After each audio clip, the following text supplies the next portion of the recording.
Obrigado, Fernando.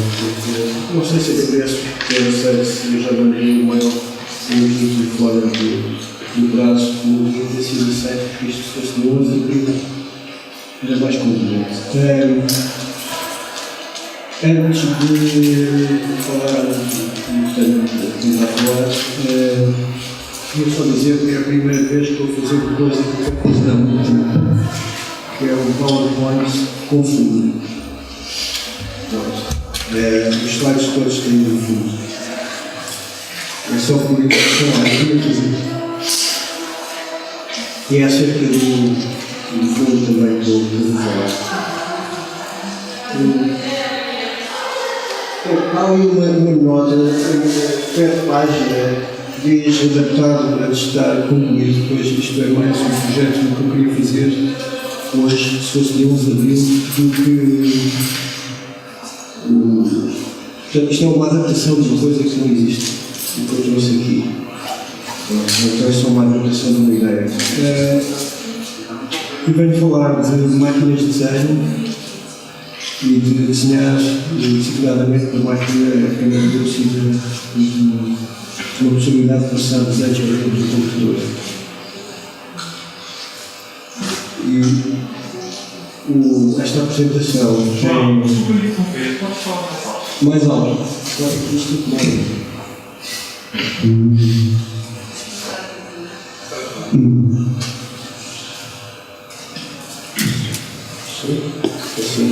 Assim.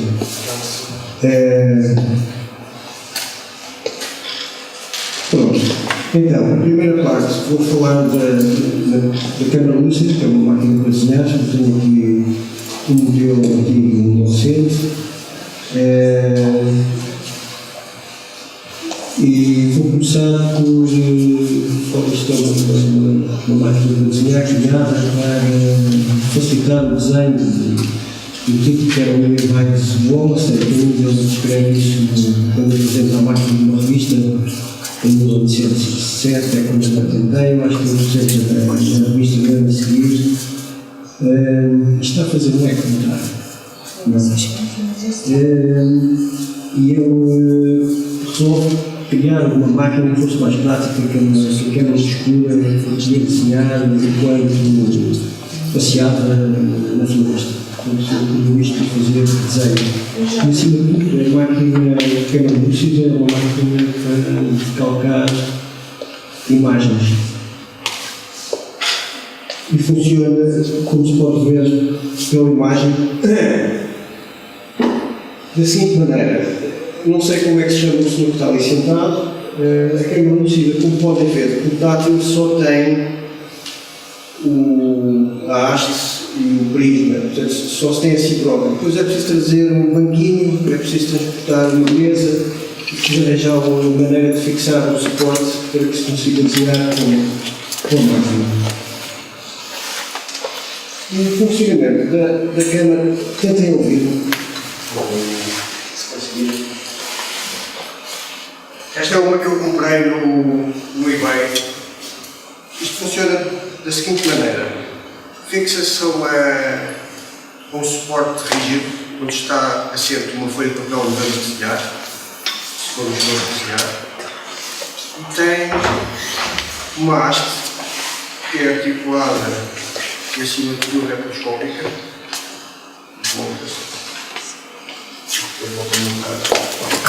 E na ponta da haste tem um prisma, e é esse prisma que vai criar aquela imagem que se vê ali à direita. Aquilo é uma coisa esquisita porque eu tentei no telemóvel fotografar através deste prisma e saiu aquela imagem. Mas no fundo o que acontece quando desenhamos é que nós conseguimos ver através deste prisma, é uma coisa muito pequenina, e é com um raio de visão tangencial do prisma conseguimos ver a cena que está à nossa frente a sobrepor-se à folha de papel onde está a nossa mão a traçar sobre essa imagem sobreposta que aparece na folha de papel. Agora, o que é estranho é que, não é estranho, o que é interessante mesmo, é que a imagem não está sobre a folha de papel, está a ser projetada no nosso olho. Portanto, entra no prisma e é refletida para a nossa retina. E a sobreposição da folha de papel, da mão sobre a imagem, é toda produzida na nossa mente visual. Portanto, no fundo, isto é uma imagem virtual que nós traçamos sobre um lápis.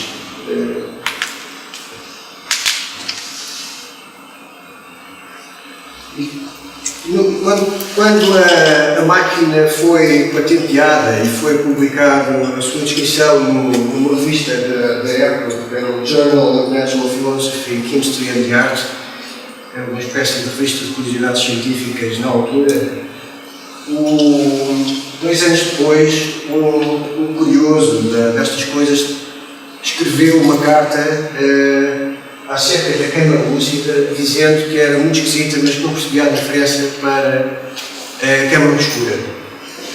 Porque dava tanto trabalho de desenhar com uma como com outra, mas que a câmara lúcida não funcionava como diziam, como estava descrito na patente, porque ele não tinha que copiar, calcando a imagem que estava a desenhar, era que imitar o que estava a ver. Portanto, o que falhou a este Sheldrake foi perceber que ele tinha que procurar a posição exata do olho em relação ao prisma e à coisa que estava à frente, que ele ia desenhar. E aconteceu uma coisa que acontece na maioria das vezes quando utilizamos pela primeira vez a câmara lúcida. Nós conseguimos ver separado a nossa mão sobre o papel e acima conseguimos ver a imagem, um bocado como está ali. Ao uma linha horizontal, há aquela circunferência equivalerá a um visor. E então o Sheldrake diz que aquilo era uma máquina para fazer desenhos de cópia, para imitar o que estava a ver. Portanto, era preciso ser-se muito bom desenhador para copiar à vista uma coisa que estava projetada, uma imagem que estava projetada em cima de uma folha branca de papel. Ele não percebeu o papel que o nosso cérebro desempenha neste processo, que é o de criar a ilusão de que a imagem está sobre a folha de papel. Uma coisa curiosa que acontece quando experimentamos a primeira vez esta máquina é que, ao colocarmos um lápis sobre a folha de papel que vamos desenhar, há uma sensação de passo em falso. Porque, no fundo, esta imagem virtual nem sequer é paralela à folha de papel. Parece que está ligeiramente inclinada. Quando encostamos um lápis, acontece isto. Mas só na primeira vez, depois habituamos. Pronto, eu gostava de ter isto tudo aqui, mas eu não tenho atividade de costas, como está escrito. Não percebo o que é que aconteceu ao PowerPoint. Mas pronto, eu quando propus este título ao coelho, à Comissão Científica do quadro, tinha uma intenção que era falar da adaptação do desenhador quando está a fazer qualquer tipo de desenho que seja representação de uma coisa vista. Portanto, um desenho de cópia, ou de imitação, ou até de calco. A necessidade que nós temos de saber, como desenhadores, de que o processo visual vai produzir aquilo que estamos a ver no desenho. E então, eu andava. E nesta altura, eu estava a ler um livro do Érico Vilamassas, que é o Bartleby e Companhia, que falava lá de um livro do Robert Walser, que era o Jacob von Gunther, do Diário, que eu não conhecia, mas que já tinha lido o livro que deu origem a esse filme dos irmãos Coen, que é o Instituto Benjamin. E ao mesmo tempo tinha estado a ler, precisamente por causa deste assunto da uma adaptação da disposição visual, da disposição mental visual do desenhador à coisa que vai desenhar, a saber que a cópia que vai realizar é uma produção da sua inteligência visual, mais propriamente uma máquina vazia que esteja para lá da nossa retina. estava a ler uma coisa acerca de adaptação de textos ao cinema. Ainda não acabei de ler, porque, portanto, isto tem sido tudo aos problemas. Mas eu disse ao colega que integrar isto tudo e fazer esta apresentação, que não é esta, isto é a adaptação desta. Mas então tenho aqui estas minhas curiosidades que eu penso neste momento acerca disto. Isto está em desenvolvimento sempre. A expectativa do desenhador desatento é fazer, quando faz um desenho de cópia e quando decide fazê-lo, é uma espécie do efeito que temos quando temos a primeira vez, assistimos uma imagem em HD, atualmente em Ultra HD, com não sei quantos capas. A coisa é tão real que ultrapassa o real. Portanto, é uma sensação de hiperrealidade. Daquilo, aquela imagem ser mais do que uma experiência no mundo, uma experiência visual no caso. Então acontecem estas coisas que a cópia é entendida no primeiro ponto, como diz o Phil Matas, a referir-se ao Robert Walser e ao Bartolomeu do Melbourne. Eles eram copistas. E então eles gostavam de copiar, para ser no ar, para não terem. Copiar era a melhor maneira de não servir para nada. E então copiam e transcrevem xeritos que os atravessam com uma lâmina transparente. Era o ideal. Atravessávamos, era imperceptível, nem reparavam que isto tinha acontecido. E a vida continuava descansada, sem problema. Portanto, aqui é um bocado a ideia de fazer um desenho de cópia só por estar a gesticular sem perceber o que estamos a fazer. E esse desenho de cópia nunca resulta em nada, especialmente porque já estamos à espera de um resultado qualquer que é próximo da fotografia. Este é o problema que se tenta, ou que deve ser. Quando estou com outras pessoas, às vezes com alunos, outras vezes com amigos, outras vezes com não sei quem, a falar de desenho, aquela ideia de eu não tenho jeito, o meu vizinho desenha melhor que eu, portanto eu não consigo fazer, eu gostava de fazer daquela maneira, eu não consigo. E portanto temos tantos limites a nós próprios que até negamos a nossa capacidade de nos adaptarmos, de acreditar que o desenho, como uma coisa que merece insistência, pode concretizar-se não de acordo com as nossas expectativas, mas de acordo com aquilo que vai acontecer. E pela repetição, podíamos começar a encontrar a nossa maneira de utilizar máquinas para decalcar, ou até o papel vegetal. A experiência de desenhar qualquer papel vegetal também é um problema que se espera que essa imitação às vezes não funcione. Então, o que eu penso é que é capaz de haver alguma coisa inata, que podemos chamar de bom, mas há outra coisa qualquer que passa muito pela nossa preguiça, uma espécie de desmobilização, da vontade de desenhar, porque nos encostamos ao vizinho do lado. Então, está ali aquela ideia de uma pessoa procurar uma espécie de especialização para nos chafarmos de trabalho para desenhar, mesmo que seja desenhar o que é possível.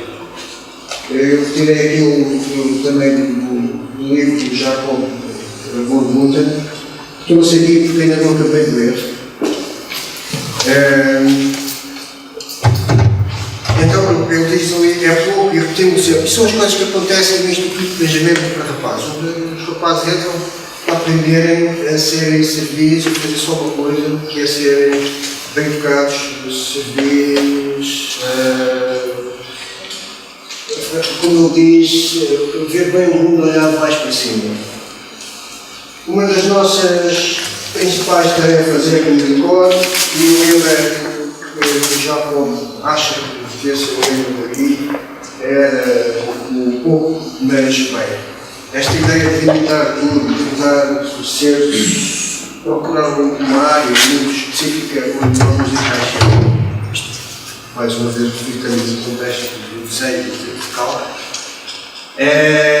serve para nos escaparmos e nos encostarmos ou preferir não fazer.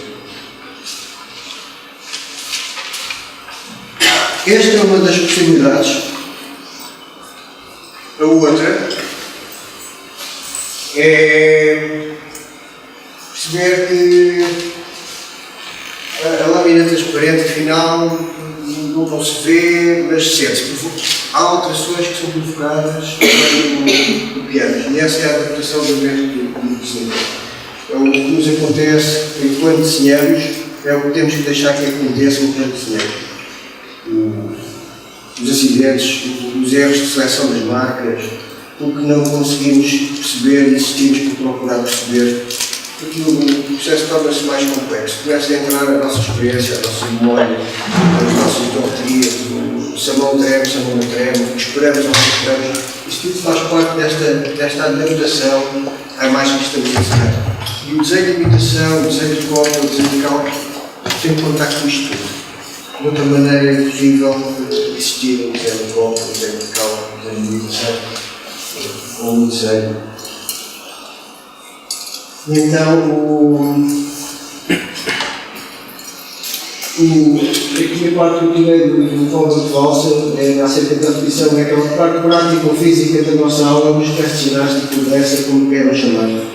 Eles praticam gestos que repetem, procuram uma repetição, uma afinação, e aqui eu digo que o gesto que tive para desenhar é o gesto de aprendizagem. É aquilo que nós temos que perceber para ir guardando connosco para nos anos seguintes repetir e acumular.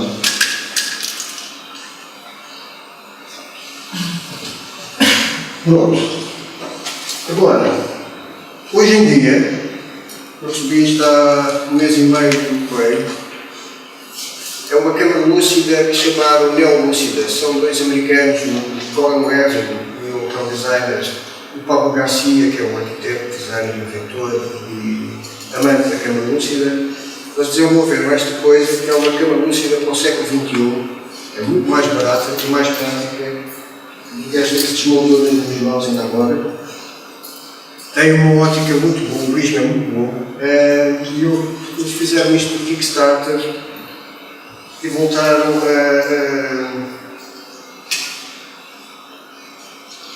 voltaram a ir ao eBay e procurar câmaras lúcidas. Foi que provocaram. Ainda não tive tempo de experimentar, é uma pena. É só para vos dizer que estou muito contente.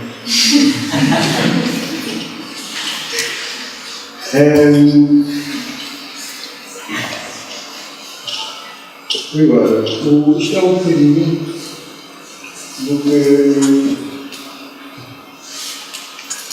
tenho aqui para mostrar. No seguimento desta história toda, que vocês estão muito confusa, eu fiz um desenho que está aqui.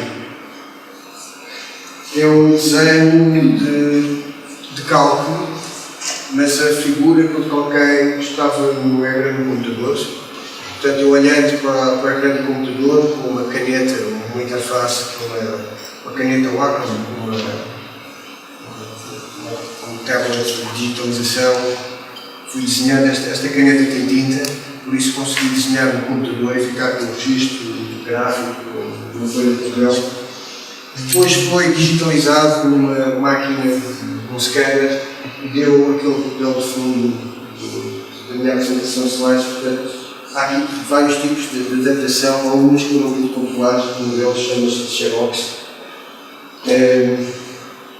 Mas esta imagem é retirada dos funcionários.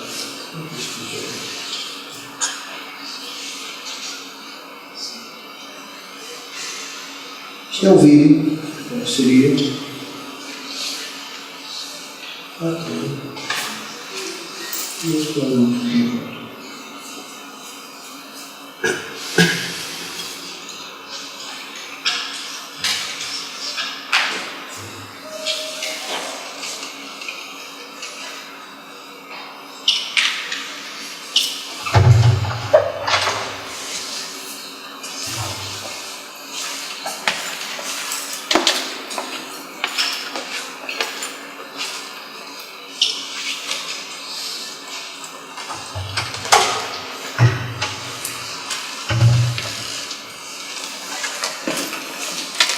Este é o desenho que ficou gravado no computador, como ficou gravado no computador.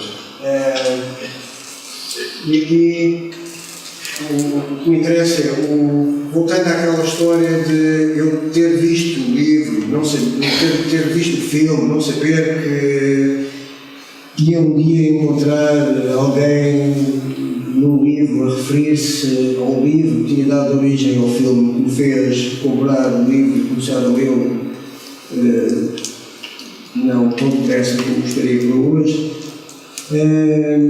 Eu então achei que podia ir buscar uma imagem que mostrasse diretamente um bocado do texto, sabendo eu que já tinha visto aquela imagem. Portanto, há aqui uma volta curiosa que me diz que, para além daquilo que são as nossas ações enquanto estamos a fazer um desenho de cópia, há outra coisa que é o que é que acontece quando eu vejo um desenho de cópia que não sei que é um desenho de cópia. Isto é só a minha questão. Porque eu penso sempre no lado do desenho de cópia como uma coisa que eu estou a fazer, como um gesto que se repete e que vai mudando de sítio, não é? Eu vou gesticulando sobre o papel, traçando linhas, e as linhas só vão mudando de sítio para fazer o desenho. Foi o que eu senti quando estava a fazer isto. Então, isto traz mais uma outra repetição da frase da repetição. O que é que acontece quando, não sei se é o que é que acontece, quando eu estou a desenhar e há esta repetição do gesto para eu tentar acertar com as minhas intenções que se vão transformando enquanto desenho, enquanto estou a fazer este desenho. Eu sempre deixo de olhar para o ecrã e olho para a folha de papel de desenho de outra maneira. Vou criando contornos e vou sabendo já na folha de papel o que é que posso preencher. O tempo que leva a fazer este desenho também vai me obrigar a pensar de outra maneira. Eu tive uma hora a fazer este desenho, então é uma chatice, francamente, não sei como é que eu consegui, não preciso copiar uma coisa. Mas o que aconteceu é que isto, eu acho que é isso, eu vou repetindo os gestos e vou aprendendo enquanto os faço, e aí sim, começa o desenho de cópia a partir de um certo momento que faz ter expectativas. Já não é em relação ao fim, acho que quando desenha começa a habituar-se a não esperar que o desenho tenha um fim, ter uma expectativa relativamente ao que tudo vai ser. Mas há um momento em que paramos e a expectativa é sempre relativamente a esse momento em que paramos o desenho. E o desenho de cálculo partilha isto com todo o desenho, qualquer tipo de desenho. Há um momento em que paramos, podemos continuar a luta feita de papel, mas há um momento em que paramos. Este parei por várias razões. Uma é porque me ia à mão, outra é porque tinha que fazer um PowerPoint e ainda tinha mais uns períodos aqui do livro, e outra é porque já tinha material suficiente para fazer o fundo do slide. Mas eu fiz isto utilizando o computador e aqui acontece um novo tipo de desenho, quando eu passo isto tudo para dentro do... Ainda não é este. Quando eu passo isto tudo para dentro do computador. Porque eu estou a desenhar e eu, quando estou a desenhar, utilizando o computador, todos os meus gestos, todos os pontos que eu marco são gravados, podem ser gravados e gravados no ficheiro, curiosamente, de texto, agora estava ali a referir a ideia de adaptar um texto para uma imagem. E fico com todos os pontos X, todos os pontos Y, eu posso ter todos os tempos entre esses pontos enquanto eu estou a desenhar, não sei que mais dados poderão ter, e eles podem ser depois repetidos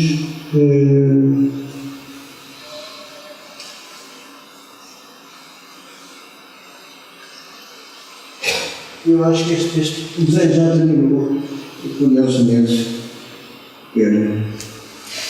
inclusive aqui isto anda mais depressa e afinal não depressa demais, não é ver se isto andar outra vez. O que é que acontece?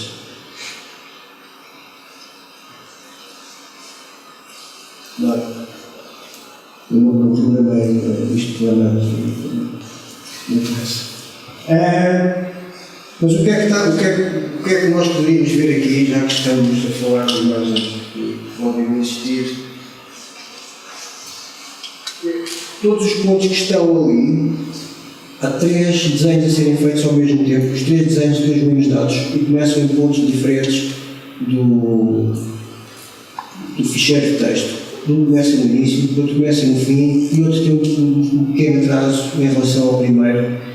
E o atraso e a sua transparência é um bocado nada à medida que eu posso gesticular com este telefone. Está a dizer ao computador mais cinzento, menos cinzento, mais depressa, mais devagar. Isto para chegar a este ponto é que eu ao utilizar neste processo de utilização daquela lúcida de trabalhar com máquinas, de ter pensado em fazer um software de desenho que eu trouxe aqui, um projeto um bocado fraco dele, agora estou a pensar no que é que se pode fazer como saídas, como repetição dos desenhos, de modo a que essa repetição dos mesmos dados para um desenho podem gerar informação visual diferente ou nova. E isso é o que eu tenho aqui agora.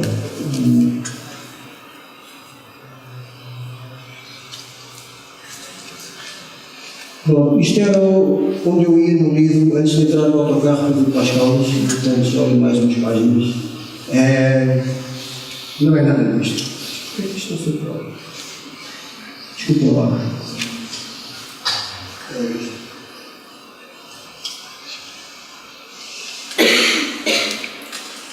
Bom, esta situação do Voxels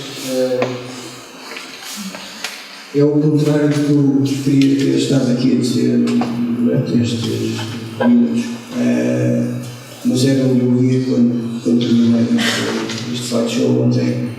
Por isso, foi aqui que eu parei. Achei curioso, estando numa escola, nós às vezes confrontamos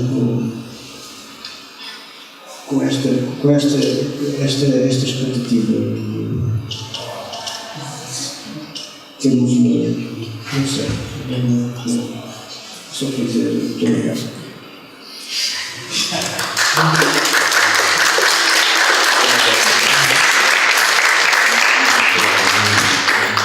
Olha só.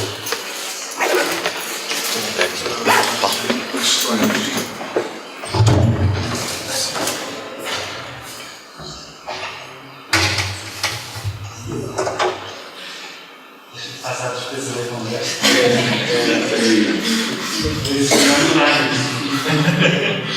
Nós depois combinamos isso.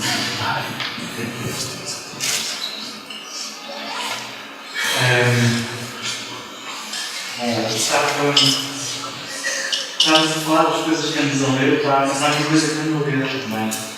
Porque eu estive com ela de tarde, que é um livro que eu tive deixado não é dessa altura, mais tive tempo de voltar a ele e agora ontem é pensar de amanhã fui buscar esse autor, que eu gosto muito. E um dos últimos livros dele, em 2009 é um livro que tem a ver com uma reabilitação do conceito de exercício.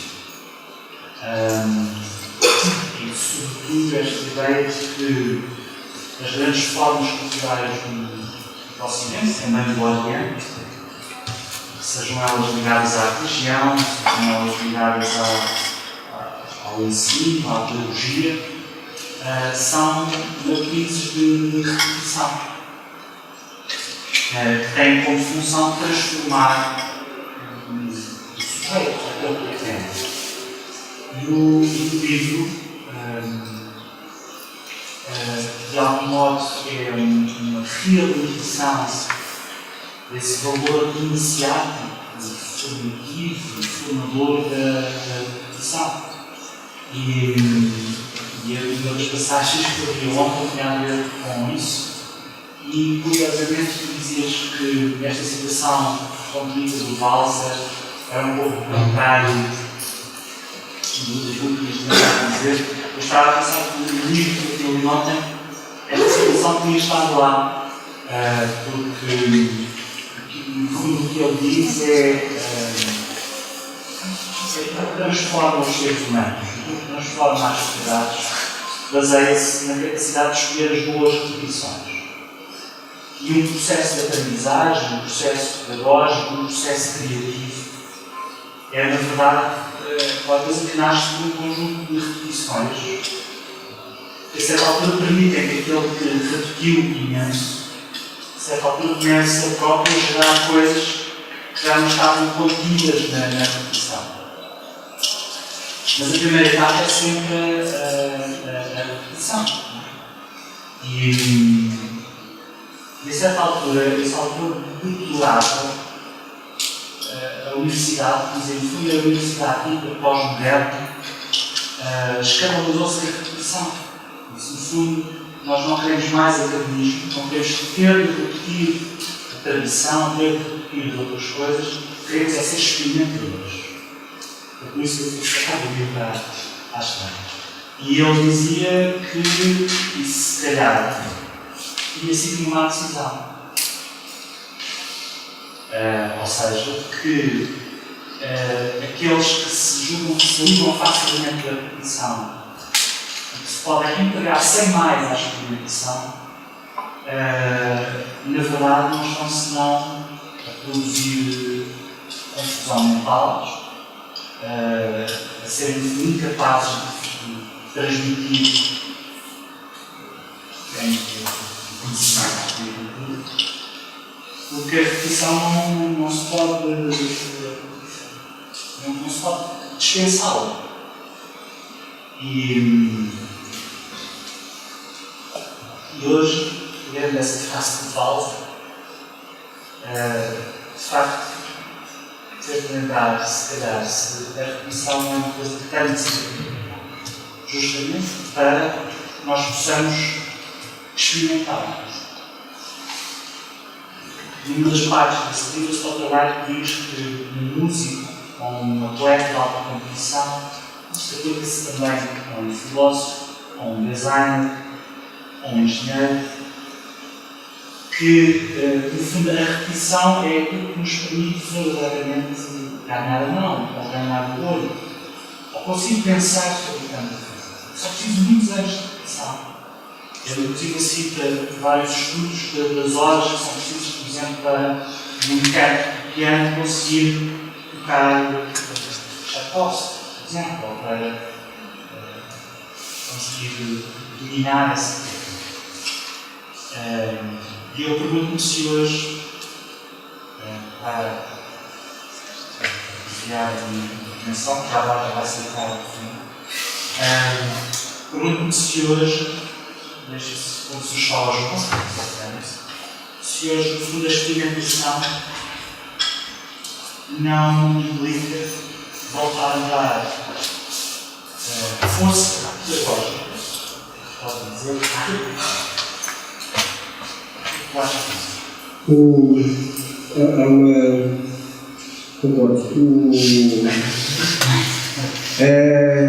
há uma coisa que é interessante, aquela frase, parece, como todas as frases que estão aqui de Walser, parecem furtadas do texto, não é? Lemos que ao fim também referi isso. Mas eu concordo que o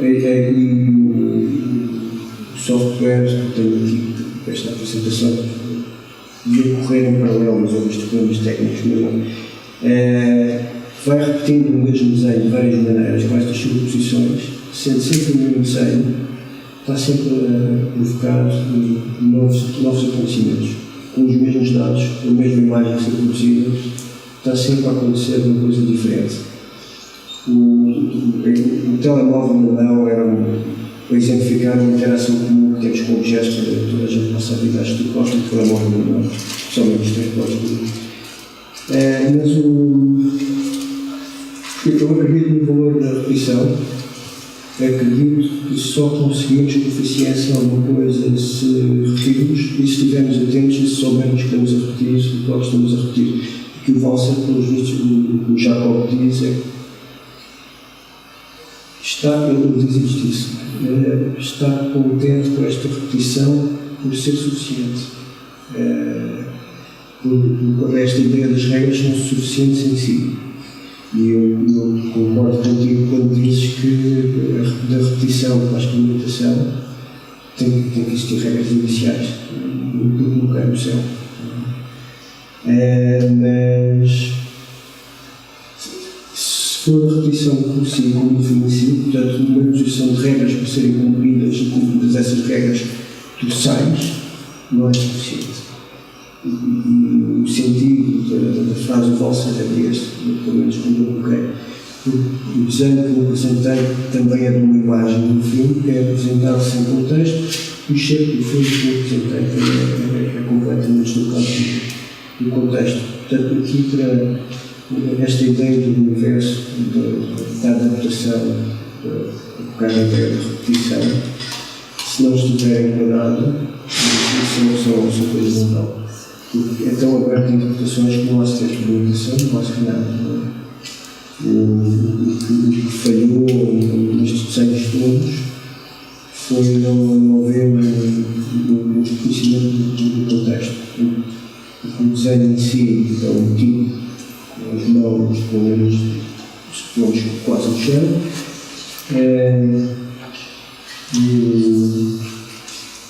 Depois eu estou a derivar. Por isso, acho que eu não sei concordo. Como é que é a vida que você levantar uma questão? Começamos a mencionar o desenho, mas Lá está o preconceito, sim. Eu falei disso. aquilo que pareceu que estavas a tentar dizer é que a cópia não existe. Não, a cópia existe sempre, como exercício. Mas a partir do momento em que eu sempre que mas sempre fiz tudo isso também.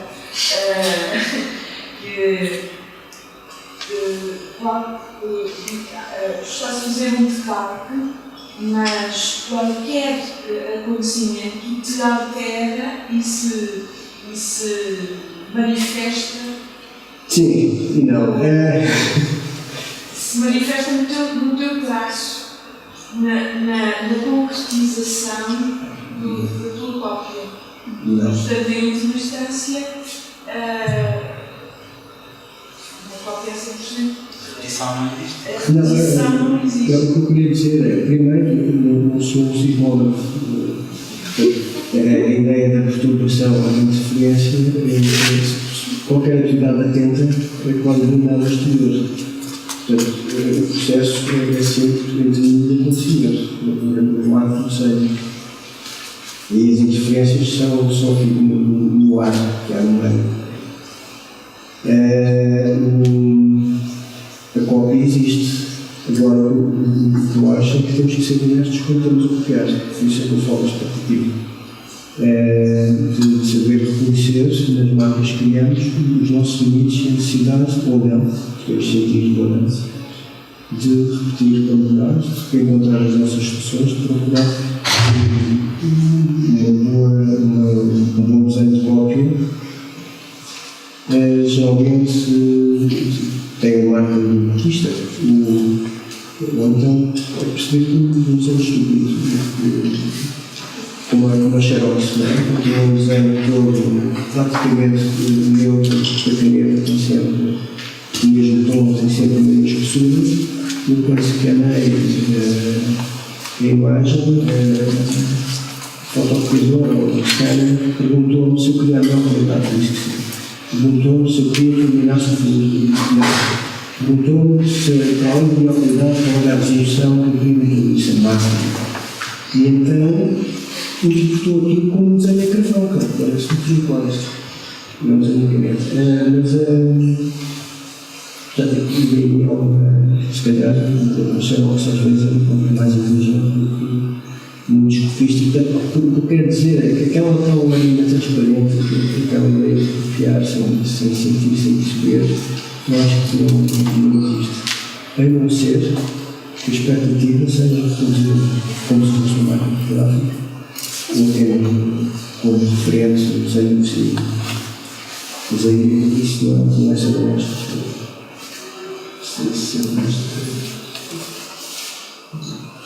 Se calhar não sei se é o desenho de baixo. Estou a falar de baixo. Boa. É só uma instante e